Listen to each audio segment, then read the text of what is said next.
The transport door slid open with a soft hiss, and a line of human captives stepped down onto the landing terrace. The night world's sky stretched like deep blue velvet above them, gentle and strange, dotted with slow, pale stars. Lanterns hung from black stone arches, each lantern shaped like a folded wing. The arches led into the black citadel that sat at the heart of the city like a patient heart.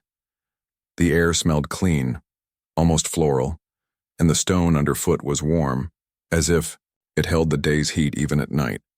Ben stood in the middle of the line. He kept his hands visible and relaxed. He did not lower his head, but he did not act bold. He watched everything and everyone. He noticed the careful way the guards walked. He noticed how their boots made no sound, and how their capes were clasped, with a small silver emblem that looked like a crescent leaf. Ben worked as an engineer before the war. He remembered how to keep calm inside loud rooms. He knew how to listen first, speak second, and fix small things with simple tools. Today, he had no tools, only his mind and a steady breath. He told himself that steady breath mattered. The others looked at him now and then, as if quiet could pass from person to person like light through glass. "Walk in pairs," a Noctari officer said. Her voice was even and clear. "You are guests under the Queen's protection until the council meets. There will be no harm in this path." The word guests sounded strange to Ben, but he kept walking. The line passed under the lanterns, through a wide gate, and into a hall with high walls covered in carved scenes. The scenes did not show battles. They showed gardens, bridges, and people carrying jars to a table in the middle, like an old market day. In one carving, a human and a Noctari held the same child's hands as they crossed a narrow plank over water. Ben felt a soft lift in his chest when he saw that. He did not know why. At the far end of the hall, a medical table stood between two tall pillars. It looked like a clean and simple clinic bed. A Noctari medic in white stood beside it with sealed wipes and a shallow tray. A sign was set above the table in clear letters, written in both languages: "Health check and comfort." No needles without consent. No procedures without a clear reason. Ben's shoulders eased. He had heard many stories about this world, and few were kind. But this room did not match those stories. The officer raised a hand. "We will check your vitals," she said. "You may ask questions. If anything hurts, we stop." One by one, the captives stepped up, sat on the bed, and spoke with the medic. The medic asked simple questions. "Are you dizzy? Do you have any pain? Do you need water?"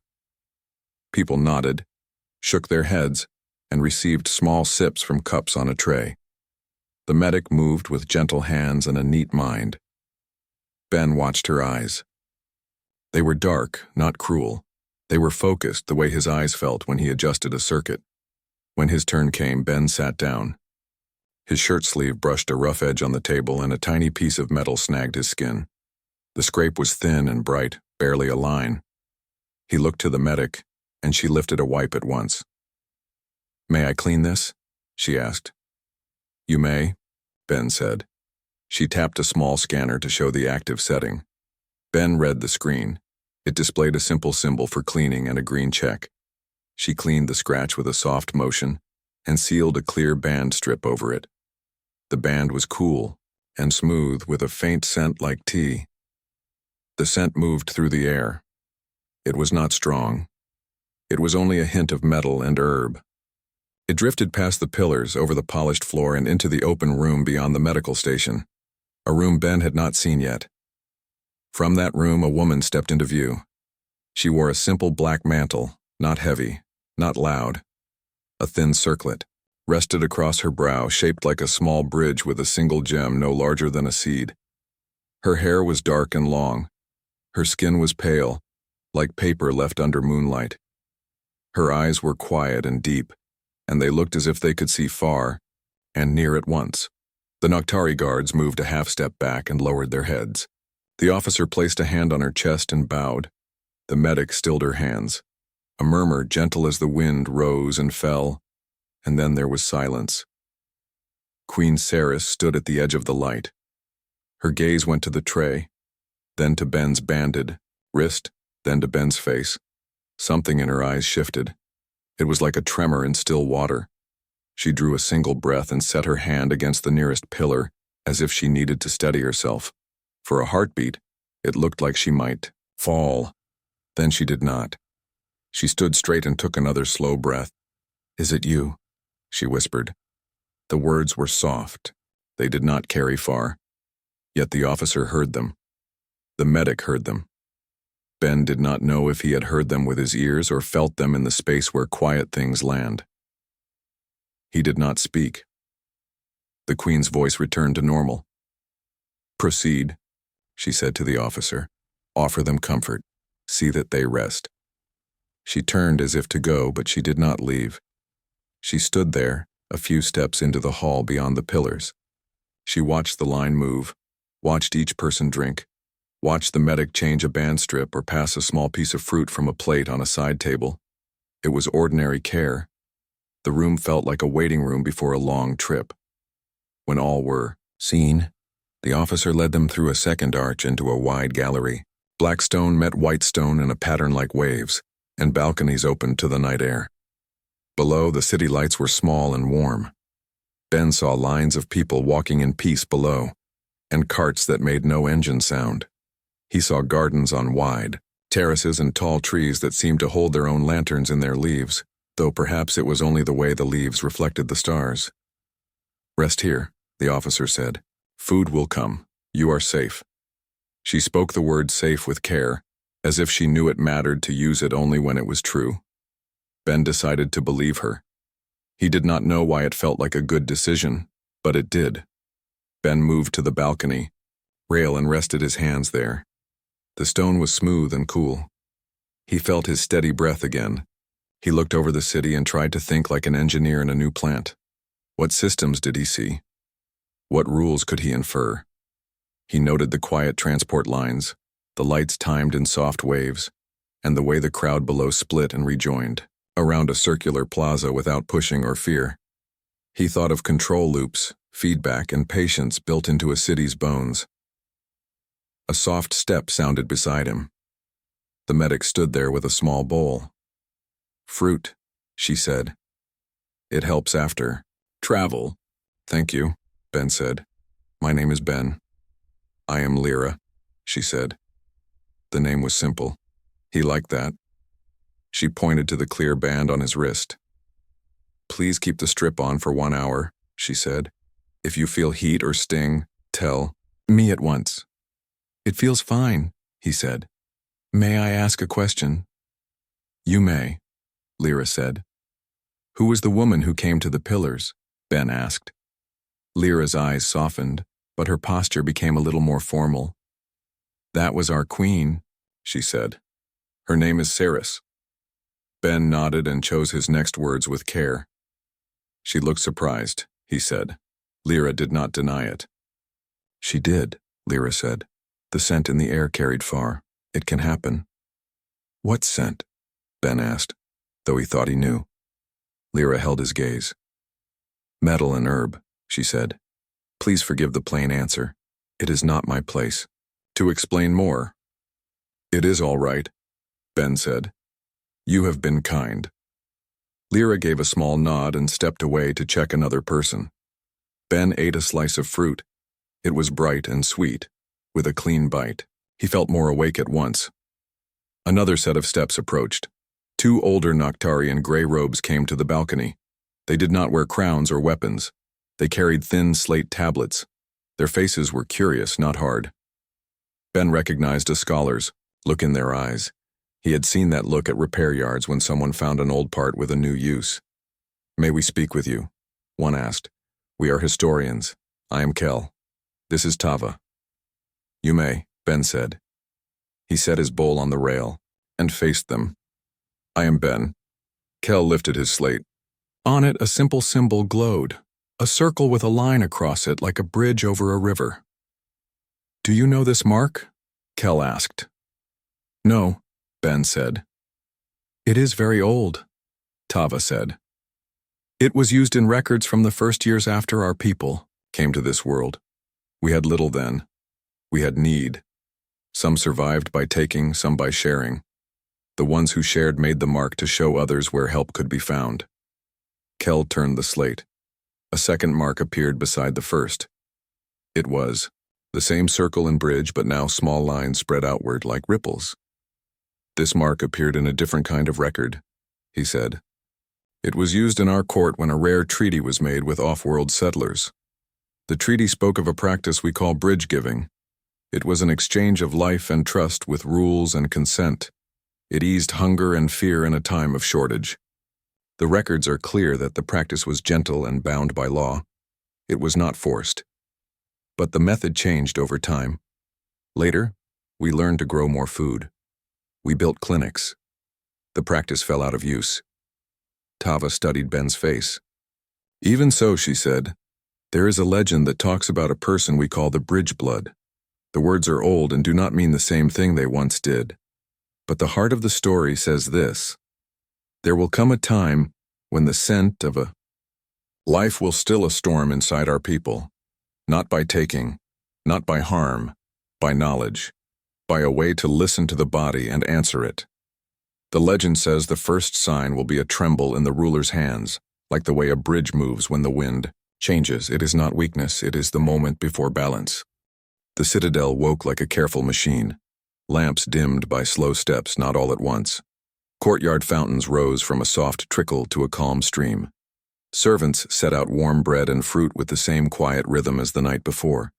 Ben stood at the balcony rail with a cup of tea and watched the light gather on the far terraces. He felt rested. He also felt the small weight that comes before a hard day. It was not fear. It was focus. Ray arrived with 2 guards and a slate in her hands. She wore the same clean uniform and the same silver clasp shaped like a leaf. We go in 1 hour, she said. The Shade Council meets at midday. Until then, the Queen has asked Lyra to show you the clinic rules. She also asked that a historian explain the oath phrases you may hear. I am ready, Ben said. Lyra appeared a moment later with Kel beside her. Lyra carried a neat case of medical bands and small cards. Kel held a thin book bound in pale cloth. They led Ben along a quiet corridor to a bright room near the clinic where old stone met new glass. The room looked like a small classroom. We will be fast, Lyra said. We want you to know the words you may hear so they do not surprise you. Kel opened the book. His voice was steady and even. Our clinic rules are written in both law and custom, he said. The first and eldest rule is consent. The second is safety. The third is dignity. The fourth is record. The fifth is restraint, which means the willingness to stop a test when doubt appears. Ben nodded. These are good rules, he said. Lyra placed 3 cloth bands on the table. One was green, one blue, one red. Each band held a small button disc like a flat bead. The bead was metal with a mirror face. These are consent bands, Lyra said. Green means I agree to the specific test described here. Blue means I agree to be present and to offer breath counts and simple signs but no samples. Red means I do not agree to participate in any way. The mirror bead is for the person wearing the band, not for the staff. When the person touches the mirror, it records a small image so there is proof of state at the moment of consent. If a person changes their mind, we take a new image. The old one stays in the record. Ben lifted the green band and turned it in his hands. It felt soft and strong. The mirror bead showed a pale, blurry reflection of his eye. On my world, he said, we sometimes say yes because we feel pressure. Many of us do not like to be seen as difficult. Lyra nodded. This is why we use bands, she said. The band speaks so the person does not need to argue. A staff member who ignores a band loses their license. It has happened before. It does not happen twice. Kel traced a line in the book and read a simple phrase. You may hear the word oath, he said. An oath is a promise we say out loud. The clinic oath is short. It says, I will not feed here. I will not change my mind if I grow restless. I will ask for help. I will listen when I am asked to wait. We say it before any test that involves scent. Ben folded the green band and set it down. "I understand," he said. Lyra lifted a small frame with a filter pad inside, like a tiny window. "This is a flow screen," she said. "It captures light sent from air in a very small space. If the council allows a trial, we will use flow screens instead of contact. These screens do not hurt anyone. They hold air in a chamber and give us numbers. The numbers are near sense, not direct." Ben leaned closer. The screen was a clever grid set into a ring. He could see how air might pass across it at a steady rate. "This is good," he said. "You can learn without risk." Kel closed the book. "There is one more thing," he said. "You will hear two old phrases spoken in the chamber. One says, 'Let us see what the bridge will hold.' It means, 'Let us try the smallest safe step.' The other says, 'When the wind rises, do not run across.' It means if it sways, stop." Ben smiled. "Your teachers and mine keep meeting," he said. Ray returned at the hour marked on her slate. She looked at the bands on the table. "Good," she said. "You know the colors. Keep the blue one on your wrist for the hearing. It shows respect and calm." Ben wrapped the blue band around his wrist. He touched the mirror bead. It held a brief image of his hand and cheek, and then dimmed. They walked through the inner halls toward the council chamber. The space was beautiful without shine. The walls held murals of river paths and bridges. The doors were tall with simple handles of warm wood. The chamber itself was round. Seats were set in a ring that rose like steps. At the center, a low platform stood like an island. Above, a wide circle of open stone showed the sky like a lens. Counselors entered and took their places. Most wore gray or deep blue. A few wore white or black. At one side of the ring sat a group with slates and small boxes of ink. They were recorders. At the far edge, a narrow gallery held observers. Ben saw Kel and Tava slip into seats there. Lyra stood near a side door with other clinic staff. Ray took her place near the central path. A hush fell as Queen Ceres entered. She did not sit at the highest point. She took a seat in the ring like the others. Her circlet looked small in this large room. Even so, when she lifted her hand for quiet, it came. "The Shade Council is open," she said. "We meet to hear a request of law about a clinic trial. First, we say the oath for listening." She placed her hand over her chest. The counselors did the same. "We will not speak in anger. We will not call names. We will not interrupt. We will stop if we do not know." The council repeated the words in a low, steady sound that seemed to set the room's walls humming, though it was likely only Ben's own chest. A gray-robed counselor named Mar spoke the formal call. "The Crown brings the request," she said. "The clinic adds its plan. Who stands as witness for the captives?" Ray lifted her hand. "Ben stands," she said. "He wears blue and he will speak only to the rules and to his choice. He asked for no right to vote." "Come to the center," Mar said. Ben walked to the low platform. He did not climb it. He stood beside it so he did not look as if he wanted to stand above anyone. He put his hands at his sides and kept his breath steady. Ceres rose. "I ask for a narrow and gentle trial," she said. "The trial will use air alone. No person will be touched without consent. No one will be fed upon. No blood will be taken. We will use flow screens in a small room with high air change. The room will be seen by recorders and by a blue band witness at all times." She turned her gaze around the ring. "We seek to answer a question of public health and peace," she said. Some in this chamber felt a change yesterday when a simple bandage was opened at a clinic table. The air held a scent that calmed hunger in a way we have long sought by other means. I do not claim a person as a cure. I ask the council to allow the clinic to study the air and learn why. A counselor in dark blue rose. He was tall and spare, with eyes that missed little. Ben recognized him from the way others shifted when he stood. This was Var. He spoke with a voice that was polite and exact. "No one doubts the Queen's care," Var said. "No one doubts the clinic's skill. My question is law. If the trial finds an effect in the air of a human, what will we do with that finding? Will the captives become property? Will their heir be taxed? We must not set a rule that makes a person into a thing. Saris met his gaze. We will not, she said. The trial plan includes a clause. Any method will use mixtures made in the clinic, not living people. If we find a signal in air, we will learn to copy it or build a blend that holds it. We will not take it from a person again. We will not bind a person to service. A murmur moved around the ring. Var inclined his head. That is a strong clause, he said. I am glad to hear it. I ask for it to be written into the record at the start, not at the end. The recorders will write it now, Mar said. She looked toward the recorder's table. Pens moved. Small boxes clicked.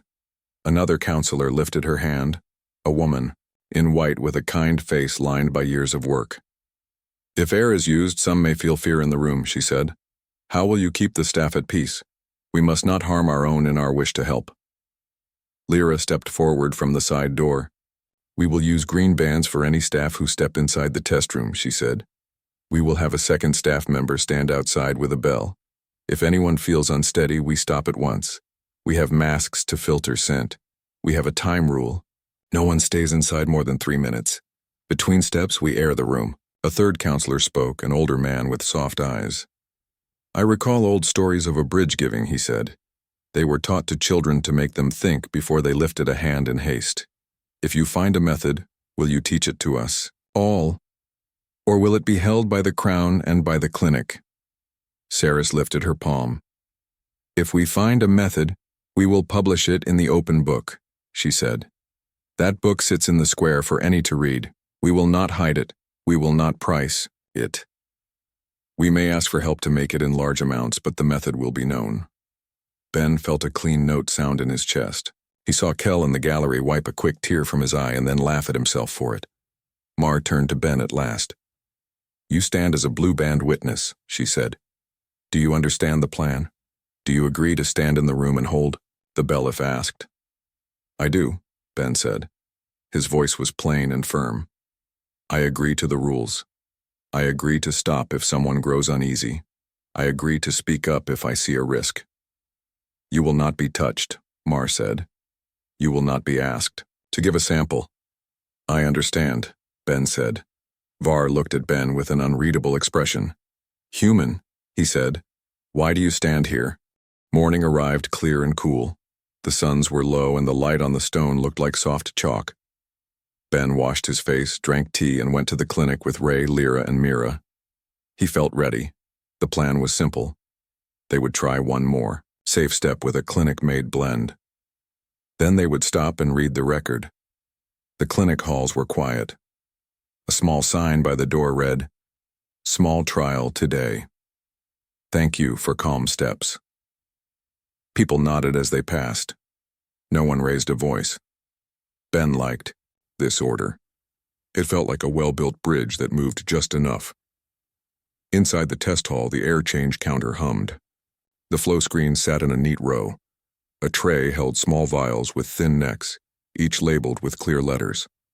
One spelled nightflower enzyme, another spelled riverleaf tea, a third spelled iron berry peel, a fourth spelled clear water. Mira checked the list on her slate. We follow yesterday's plan, she said. No one stays inside more than 3 minutes. Masks on, bell rope ready, blue band witness at the window, recorders present. Ben put on the blue band and touched the mirror bead. It blinked once and dimmed. He stood at the window and wrapped the bell rope around his wrist. Lyra stood inside the room with a green band and a clean mask. Ray watched the door. 2 recorders sat with pens ready. Kel watched from the corner with quiet eyes. Step 1, Mira said. Control air.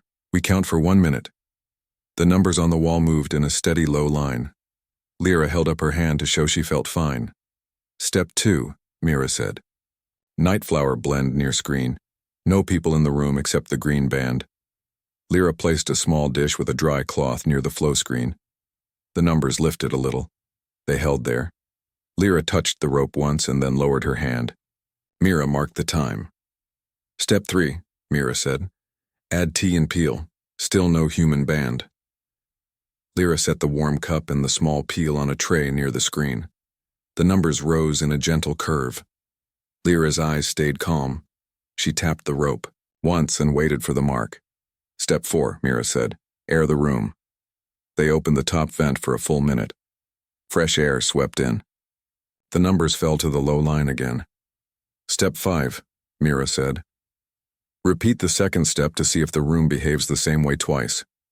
Lyra set a fresh dry cloth by the screen. She checked the label on the vial. She paused. "This one looks cloudy," she said. Mira came to the window and looked through the glass. The vial marked nightflower enzyme did look faintly cloudy, like mist on glass. Yesterday's vial had been clear. Mira held up a hand. "Stop," she said.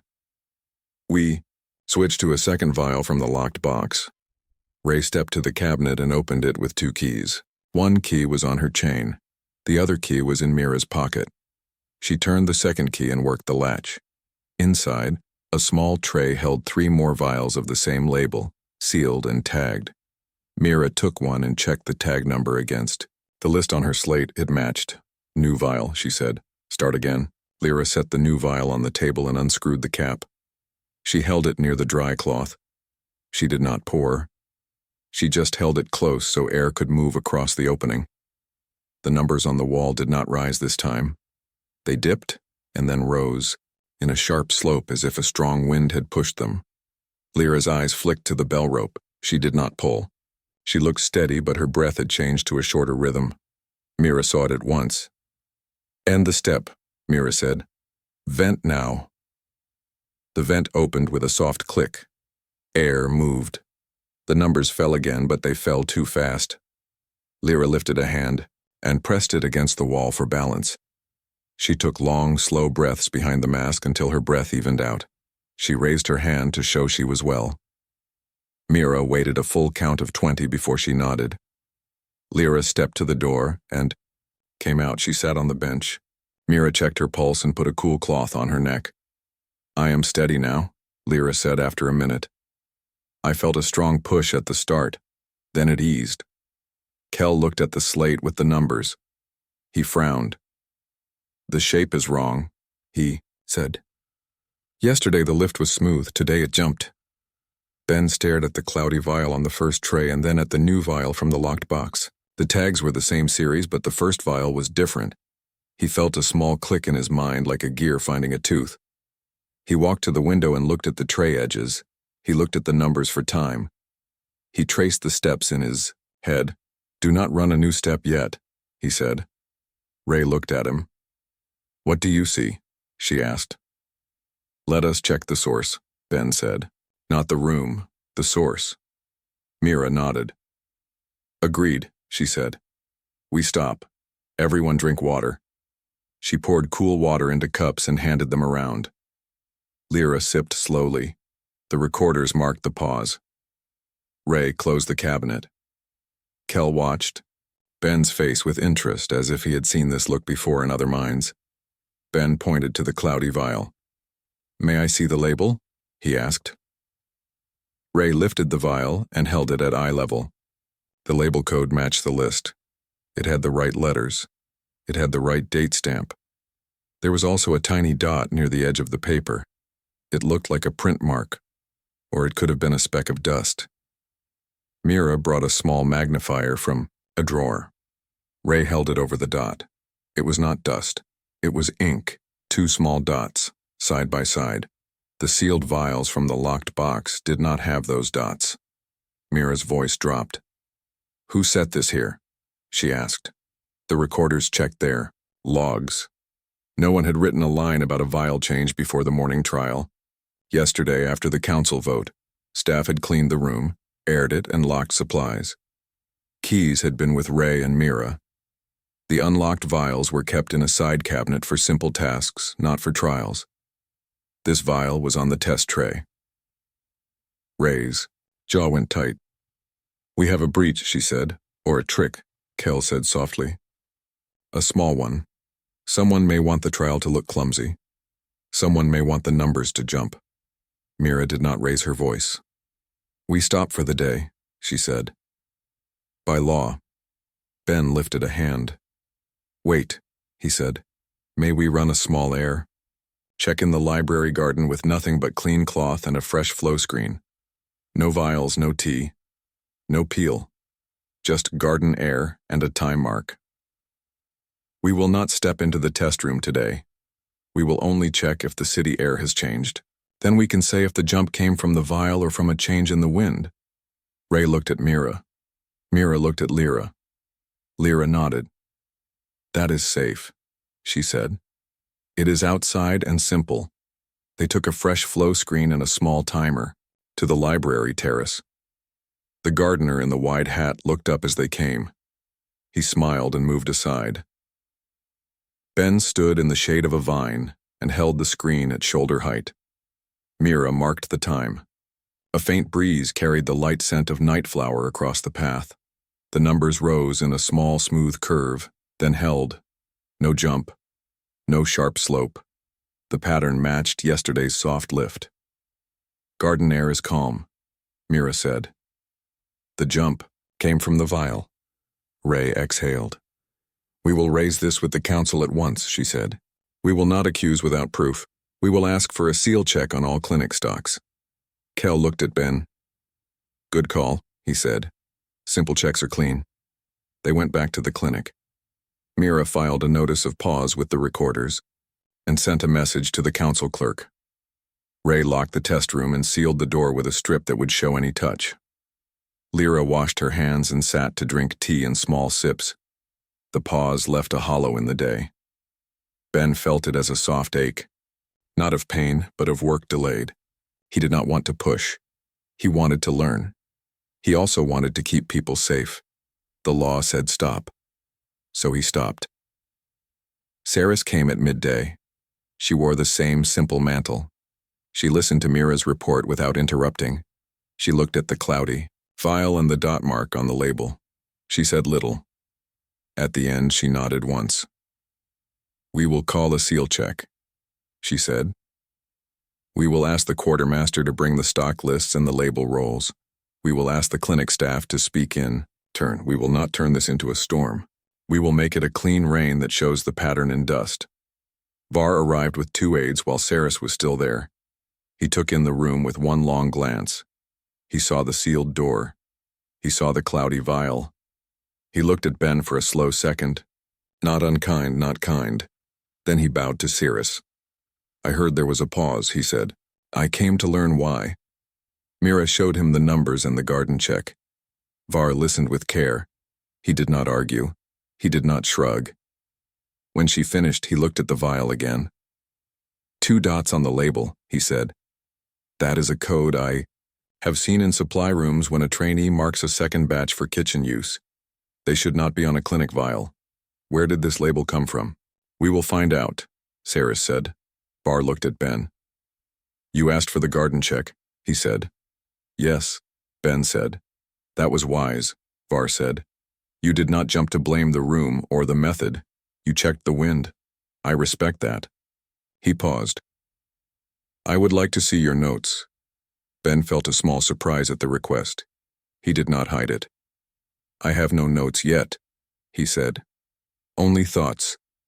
But I can write them now. Do, Var said. Write as if I do not trust. You then write as if I do. Make both sets clear, that is how I test my own plans. Saris looked from Var to Ben. A hint of a smile touched her mouth. Good counsel, she said. We will do that. The quartermaster came with boxes of labels and a thick book of stock logs. The labels were cut from rolls with tiny marks to show where to slice. The 2 dots on the bad vial did not match the marker mark pattern. They had been added by hand with a fine pen.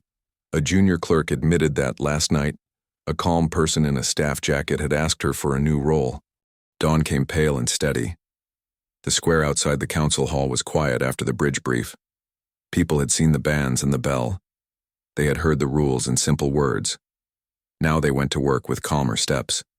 The twin moons were closer. Today, they looked like 2 pale coins moving toward each other in the bright sky. Inside the clinic, the 2-lock, 3-gate protocol hung on the wall as neat plaques with Kel's symbols.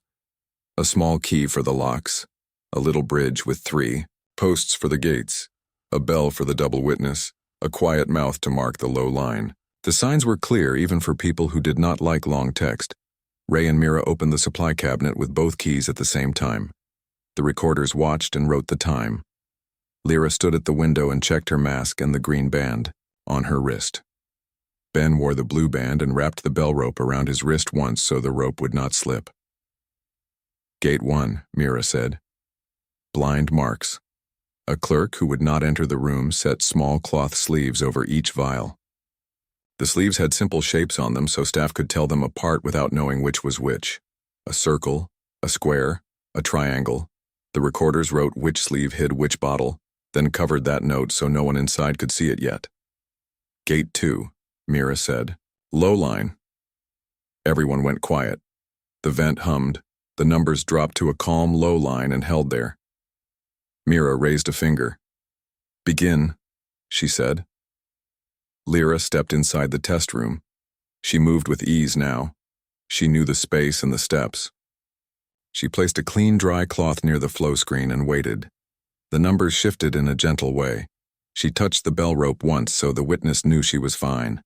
She breathed slow behind the mask. Note, Mira said. The recorder wrote the time and the shape of the lift. Mira nodded to the window. End step, she said. The room aired out for a full minute.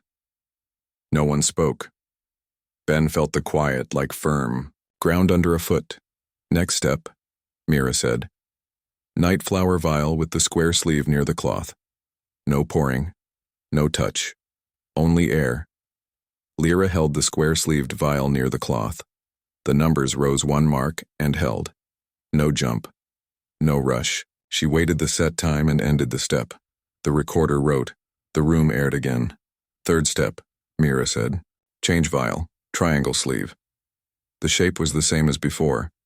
Smooth rise, safe band, calm staff. The recorder wrote the pattern. Mira held up her hand for stillness. Gate 2 again, she said. Reset the low line. They kept the pace simple and slow. The blind marks made it impossible for anyone to steer the result with labels. The low-line rule gave every step the same clean start. The double witness with the rope and the unseen red band observer down the hall made the room honest. The work itself felt like a bridge with strong posts. It did not shake. When they finished the small series, the clerk took off the sleeves in a separate room and showed the recorders which was which. The shapes matched the clinic plan. There was no trick in the bottles. The numbers spoke for the method, not for a person. Ben looked at the slate with the rows. His chest eased. We can build a copy of this air, he said. We can build it without a person in the room. We can feed the air across a filter and let people breathe with calm minds. Let us make the next step, Mira said. Not a test, a tool. They moved to a side shop that opened onto a small yard. In that yard, gardeners kept clay and reeds and simple tools. They used these to build slow-water pots and wine bells for the terraces. Ben had spent an hour here before, just looking at the neat shelf with tiles and tubes. Now he asked for clay frames thin as a hand, shaped like honeycomb. He asked for reed fans. He asked for ceramic bowls with lids that could hold a cup of warm tea. We will make bridge lanterns, he said. They will not hold flame. They will hold air. They will have a small hand crank or a simple cell to move a reed fan. The fan will push air across the cloth and the bowl. The honeycomb will give the air time to mix.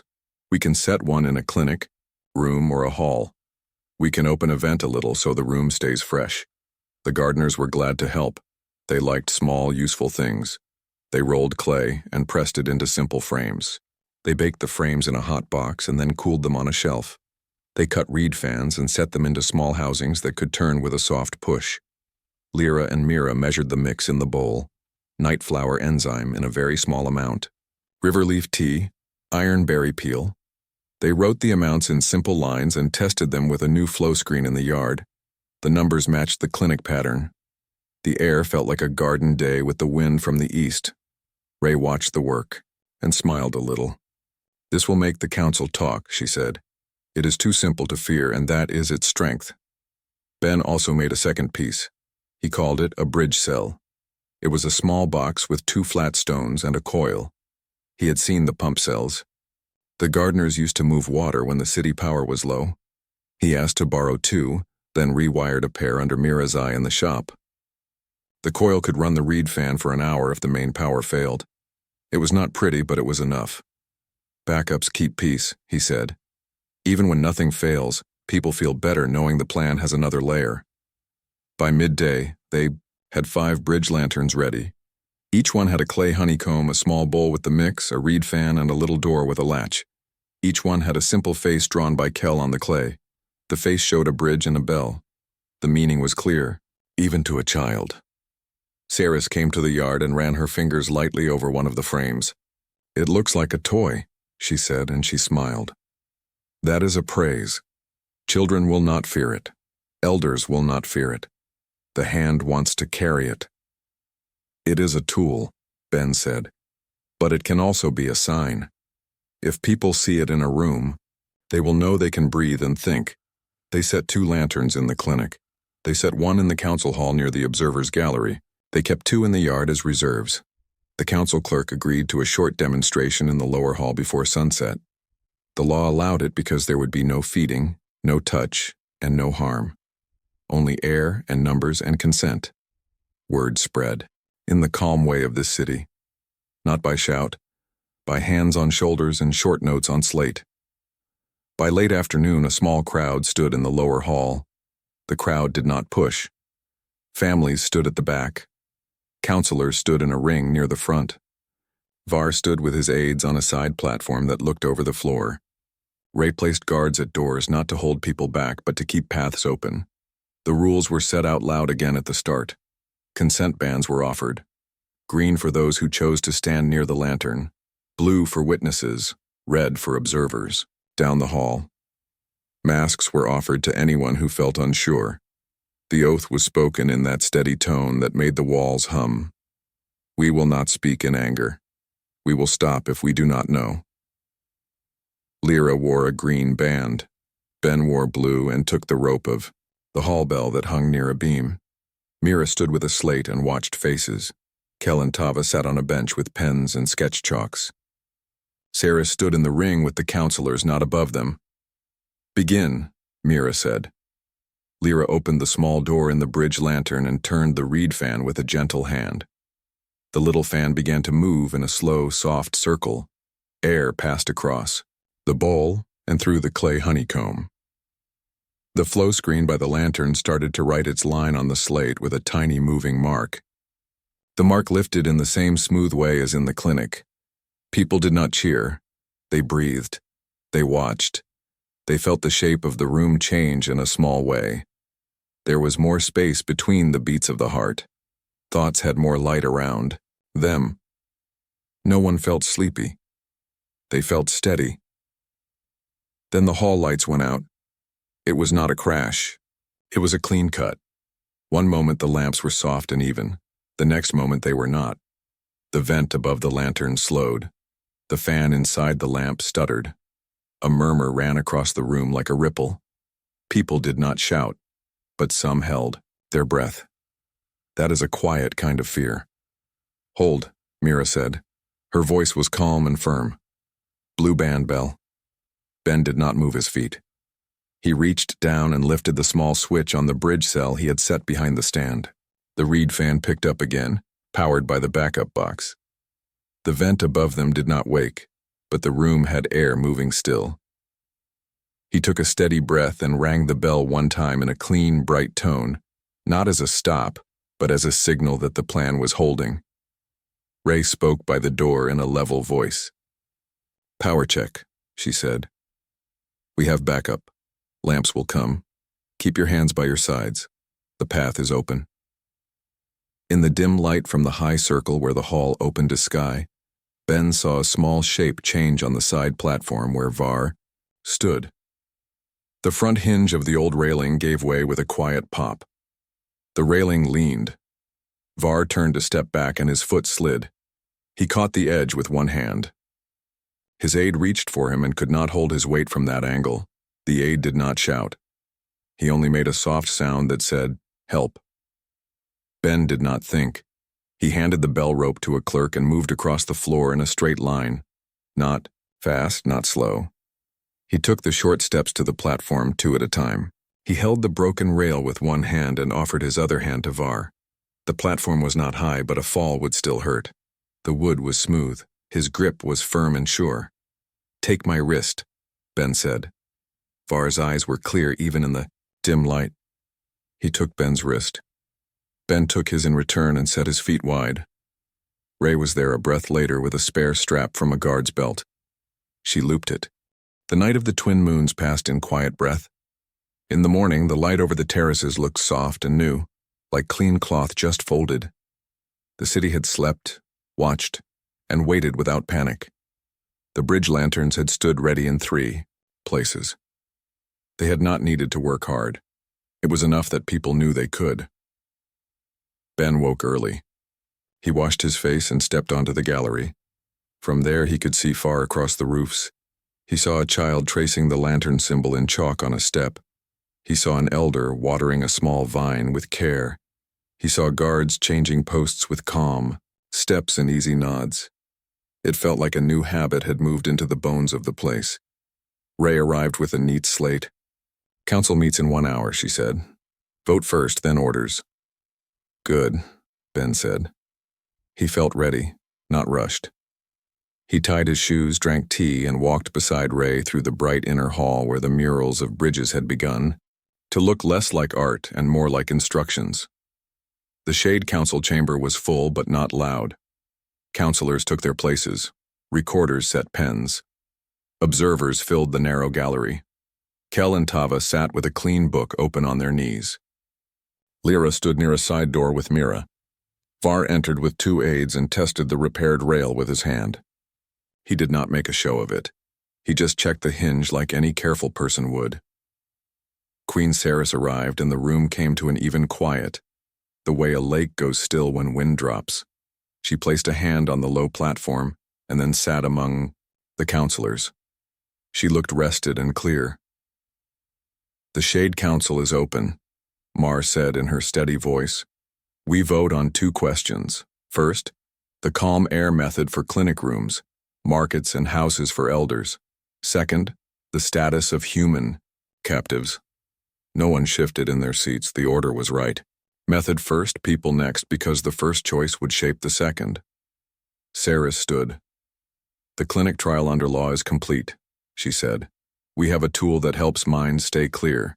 It is simple to build and simple to teach. It uses consent. It uses records. It makes no person into property. Yesterday, the lower hall lost lamp power for a short time. The room held steady. People held each other steady. That is the point of a method. It works when something else fails." Mar looked around the ring. "Questions before the vote?" she asked. Var rose. His voice was plain. "I do not love old legends," he said, "but I like good tools. I stood near the platform that failed. A human held my wrist and lifted me in a clean line.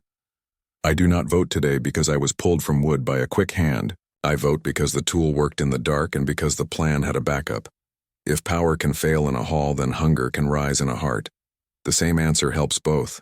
Build lanterns, teach the oath, check the hinges." A soft sound passed through. The observers' gallery, not quite a laugh, not quite a sigh. It was simple agreement in one breath. Another counselor in white rose. "I sat with elders last night," she said. "We placed a lantern on a low table and told a quiet story. The elders did not fear it. One of them said the fan sounded like a reed by the river. I vote yes." The vote came. One by one, yes voices spoke, clear and calm. A few said no. They worried about misuse or neglect. They were honest about it. The yes voices were many more. Mar nodded to the recorders. "The calm air method is accepted," she said. "By law, it goes in the open book. By law, it will be taught in schools, clinics, and markets. By law, no person may claim a right to own the tool or to sell it at a price that keeps it from the poor." She set her palms on the table. "Second question," she said. "Status of human captives." Saris stood again. "I ask for release," she said. not only to please or to appease. I ask because our need has changed. We now have a path that does not require fear. We can open our doors without taking hands. We can ask for help without chains. Let the captives go home if they wish. Let those who wish to stay apply as free guests under common law. Let us set a period of shared work in clinics and gardens for anyone who volunteers. Pay them with coin, not with promises alone. Mar turned to Ben. You stand as the blue band witness, she said. Do you wish to speak? Ben kept his hands at his sides. Yes, he said. I came here as a captive. I stand here, free in my own mind. I ask release for all. I also ask to stay for a short time with consent under law to help teach the calm air method. After that I will go home and write what I saw, so my own people know there was a bridge here. A counselor in gray raised a hand. If some humans stay and some go, do we risk thin lines of anger in the streets, he asked. Will children point and say, you are from the day we feared? Mira answered. Children point at first, she said. Then they ask to draw the lantern face. If you give them a pencil, they stop pointing and start drawing. Fear is busy work. We can give better work. A soft ripple of small smiles moved around the ring. Mar lifted her hand. We vote, she said. The yes voices came like a wave that grew and then leveled. There were a few no voices. There were a few quiet abstains. The tally stood clear. The human captives are released, Mar said. By law, the Crown will provide safe passage to ports. By law, a guest program will open for those who wish to work in clinics and gardens. By law, there will be no bond papers. There will be simple contracts that end on a date. A sound rose then, not loud, but deep. It was relief. It was the noise a city makes when something tight inside it loosens at last. Cirrus placed both hands flat on the table. We will mark this day with work, she said. Work in clinics, work in supply rooms, work in schools. Work is how a choice becomes a habit. The session closed with the listening oath. People did not rush to the doors. They stood and spoke in low voices and then moved out to the square. The open book table waited there, the same one where Kel had written the title the night before. Outside, the light had grown into a soft, kind brightness. The first thing Ben saw was not the Crown or the Council.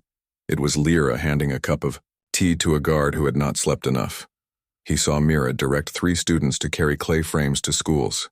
He saw Ray check the list of supply rooms and the names of new key pairs. He saw Var walk to the bench of the open book and take the pen after the groups had signed. He wrote his name small, after guards and before builders. He did not wait to be asked. He did it because he had said he would. Kel turned the book so all could see the page. The title was clean. The groups were there. The signatures had begun to fill the blank lines. A child stood on her toes and added a careful drawing of the bell. Cirrus waited for the counselors to finish. Then she took the pen. She did not write at the top. She wrote near the middle under council, as if to say the Crown is in the line, not above it. Her name looked simple on the page. When she finished, she set the pen down and looked at Ben. Walk with me, she said. They crossed the square at an easy pace. No one pressed them.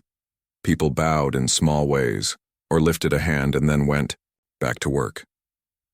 Cirrus led him through a narrow door that opened onto a stair. The stair rose in a gentle spiral and ended at a wide balcony that faced the east edge of the city. The balcony's shutters were closed. They were thick and strong, made to keep out bad weather and worse. They had not been opened at dawn in many years. The law did not demand that they stay closed. Habit did. Cirrus set her hands on the shutter bar. Today, she said, we open these without fear. Not because a legend says the sun will bless us.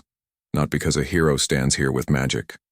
We open them because a method and a set of rules made the city brave in its own bones. May I help? Ben asked. Yes, Cirrus said. Take the left side. They lifted the bars. The wood moved with a sound like a long breath released. They swung the shutters wide. Morning light poured in, not harsh, not blinding, just real. It touched the black stone and made it warm. It climbed the wall and found the edges of the old carvings. It shone on the small clay lantern face that someone had fixed to the corner in the night. Voices rose below, soft and glad. Workers looked up. Children waved. An elder in the nearest terrace put a hand to her heart and then smiled. Ceres's eyes were bright but not wet. She did not tremble now. She stood easy. "There," she said. A door opened by choice. Ben rested his hands on the rail. He felt the stone warm under his fingers. The city looked the same as it had an hour ago, and also not the same. It looked like a place that had decided something and then proven it. "Thank you," he said. "For what?" Ceres asked. "For letting me write a line in your book," Ben said. "For listening when a stranger spoke." Ceres shook her head a little. "You were not a stranger for long," she said. "You stood with a bell rope and a plan. You lifted a hand when a hinge failed. That is more clear than many words." They stood in quiet for a time that felt full and light. A small wind moved across the balcony. It smelled like tea and river and warm clay. The sound of a reed fan turning somewhere in the city carried up to them like a friendly whisper. Ray found them there and gave a report. "Supply rooms are sealed with 2 keys," she said. "Power boxes passed a quick check. We will do a deep check over the week. The Badvile story is clearer now. A trainee from the kitchen wrote extra, dots on labels by mistake when she practiced cuts. A cousin working with her took a few for a school lesson. Someone else took one and put it in the clinic tray to make us look messy. We do not know that last someone yet. We will keep our heads and look for small signs, not big drama.